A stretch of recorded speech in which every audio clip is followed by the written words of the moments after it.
हिंदू संगठन ही आपकी रक्षा करने आएगा, आपका पैसा आपको नहीं बचाएगा। अगर बचा पाता तो बांग्लादेश में ये हालत होती क्या हिंदुओं की? घर बार छोड़कर भागकर शरण लेने भारत में आ रहा है।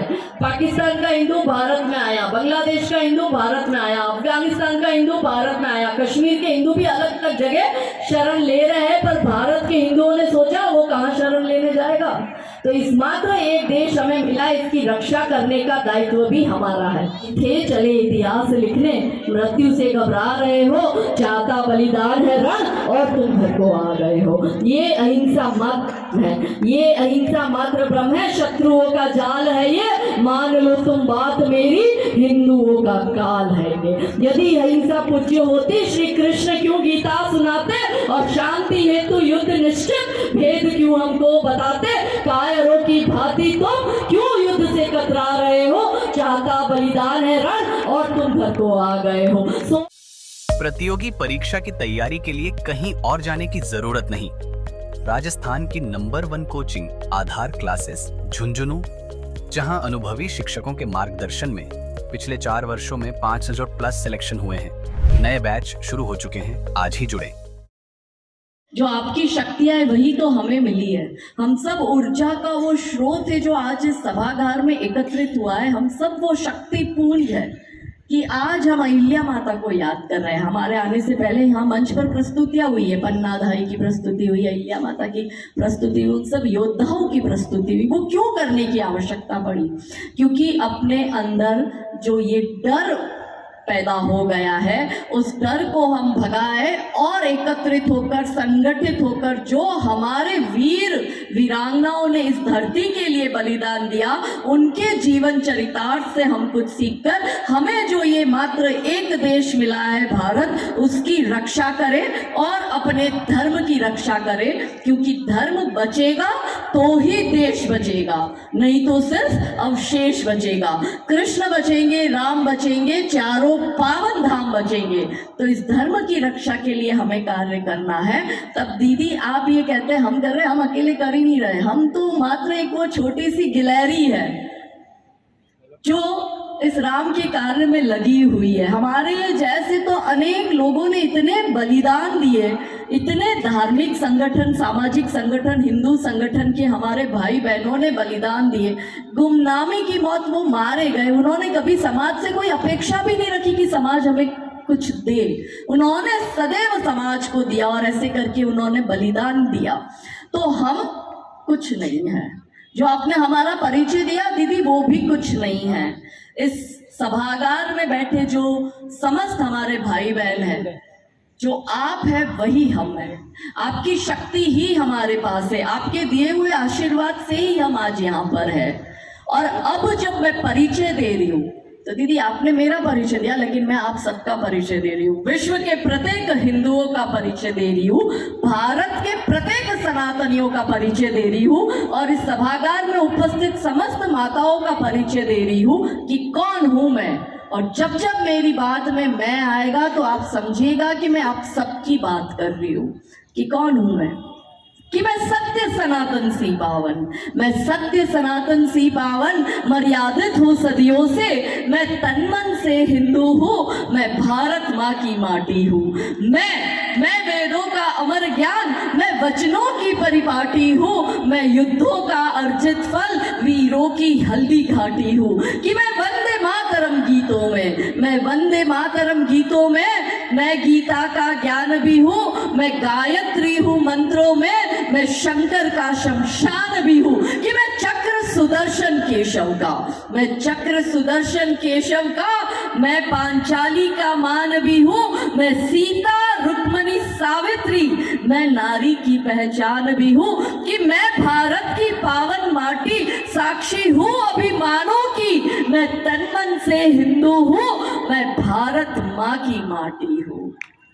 यही तो हमारा परिचय है। तो हमें अपने अंदर के मैं को निकालकर अपने स्व को जगाना है। और वो स्व क्या बताता है?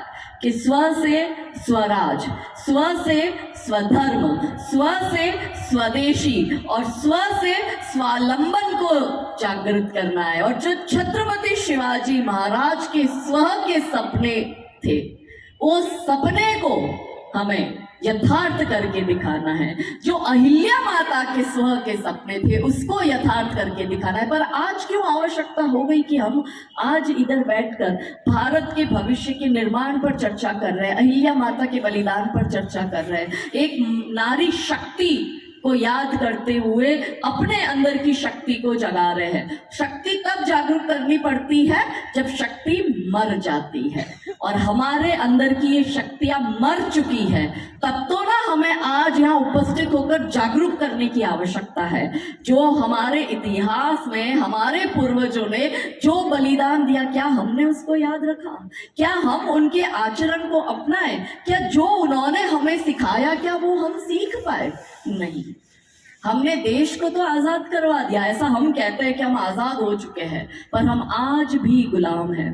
गुलाम है उस ईसाई मानसिकता के, गुलाम है उस इस्लामिक आक्रमणकारियों की मानसिकता के, गुलाम है वामपंथियों के, गुलाम है हम बॉलीवुड की विचारधाराओं के, गुलाम है कि हम आज भी ये सोचते हैं कि नारी जो है वो कमजोर है, गुलाम हम आज भी उस बात से है कि ये फिल्मों के माध्यम से ये कहते हैं कि विधवा कमजोर है, और वही हमारे दिमाग में बात लेकर हम समाज में विधवाओं के जीवन को भी दया भाव से देखते हैं। ये सारी कमजोरियां हम में आई, तब तो ना आज हम जाकर अहिल्या माता की जन्मोत्सव शताब्दी समारोह के महिला सम्मेलन में उपस्थित होकर इस विषय पे चर्चा कर रहे हैं कि भविष्य के भारत का निर्माण कौन करेगा, सही दिशा और दशा कौन देगा, और इस समाज को सही दिशा और दशा यदि कोई दे सकती है तो वो समाज की मातृ शक्ति ही दे सकती है। और ये मैं नहीं कह रही हूँ, ये हमारे ऋग्वेद में लिखा हुआ है कि माता निर्माता भवती,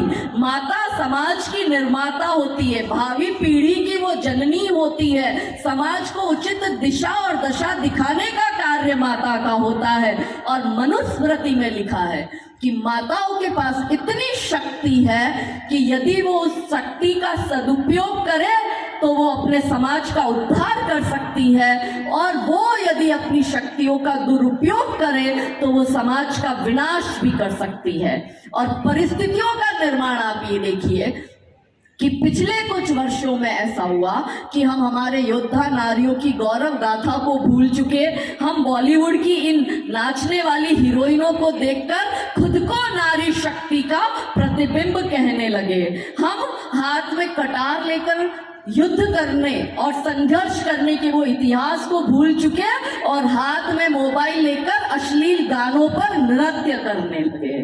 क्यों समाज में ये परिस्थितियों का निर्माण हुआ? क्योंकि माताओं ने समाज का निर्माण करना छोड़ दिया, माताओं को कमजोर बनाया गया, और ये कमजोर मानसिकता उनके दिमाग में डाली गई। और कैसे डाली गई? और इसके सबसे बड़े सूत्रधार कौन है? तो वो सूत्रधार है बॉलीवुड की फिल्में, एकता कपूर जैसी महिलाओं की TV serial, social media, OTT platform, और गलत लत लगा दी ड्रग्स की, नशे की, और ये सारी चीजें हमारे दिमाग में इस तरह से भर दी गई कि हम नशा करके खुद को कूल समझते हैं, हम गंदे कपड़े पहन के अश्लील गानों पर नृत्य कर कर गर्ल पावर का झुनझुना बजाते हैं। पर सही गर्ल पावर क्या है, असली स्त्रीवाद क्या है, सही फेमिनिज्म क्या है, आज हम वो पढ़ेंगे। कैसे हमने हमारे इतिहास को भुला दिया और वर्तमान में हम किस प्रकार से बॉलीवुड से प्रभावित हो गए कि हमने इतिहास की गौरव गाथाओं को छोड़कर अश्लीलता को अपना आदर्श मान लिया। हम आपको पहला उदाहरण बताते हैं जो सूत्रधार मुख्य है हमारी इस समस्या का। हम पहले समस्या पे भी बात करेंगे और समाधान पे भी चर्चा करेंगे। तो पहली समस्या क्या है? बॉलीवुड की फिल्में। ये फिल्में ऐसी बनाते हैं कि महिलाओं के चरित्र को हनन करते हैं। अब आपके दिमाग में प्रश्न आएगा, महिलाओं को क्यों बॉलीवुड वाले टारगेट करेंगे? इसमें बॉलीवुड वालों का क्या फायदा है? इससे उनको क्या मिलेगा? तो मेरी बहनों, ऐसा है कि किसी भी देश को बर्बाद करने के लिए आपको उस देश पे बम, बारूद, गोला, असला, मिसाइल दागने की जरूरत नहीं है। आप उस देश की सामाजिक व्यवस्था, सांस्कृतिक व्यवस्था, शैक्षणिक व्यवस्था और परिवार व्यवस्था को खत्म कर दो, वो देश अपने आप खत्म हो जाएगा। और क्योंकि हम कहते हैं कि भारत की महिलाएं दो परिवारों को जोड़ती है, हम परिवार व्यवस्था में विश्वास रखते हैं, हम ये विश्वास रखते हैं और हम ये कहते हैं कि भारतीय परिवार व्यवस्था मानवता की सबसे बड़ी देन है, तो इस परिवार व्यवस्था को खत्म करने के षड्यंत्र चल रहे हैं। और ये व्यवस्था चलाती कौन है? तो परिवार की महिलाएं चलाती है। इसलिए महिलाओं के दिमाग को खराब करो। और उसमें भी इन्होंने डिवाइड कर दिया कि 25 वर्ष तक की बेटियों का दिमाग खराब करने का काम बॉलीवुड अपने फिल्मों से करेगा, 25 से 35 वर्ष की विवाहित महिलाओं के दिमाग खराब करने के काम एकता कपूर जैसी महिलाएं अपने टीवी सीरियल के माध्यम से करेगी। और जो बहनें नौकरी कर रही है, जो जॉब करती है, उन बहनों का दिमाग खराब करने का काम ये OTT प्लेटफॉर्म के माध्यम से ऐसी वेब सीरीज बनाएंगे कि नौकरी करने वाली बहनों का दिमाग खराब करना है, तो उसके माध्यम से वो अपना षड्यंत्र चलाएंगे। और जो हमारे युवा कॉलेज में जाती, स्कूल में जाती बच्चियां हैं, उनका दिमाग खराब करने का काम ये सोशल मीडिया के माध्यम से करते हैं। और सोशल मीडिया में वो आ गया है ना, इंस्टाग्राम, फेसबुक, एक्स और टिंडर और ये अलग अलग वो डेटिंग साइट बन गई है।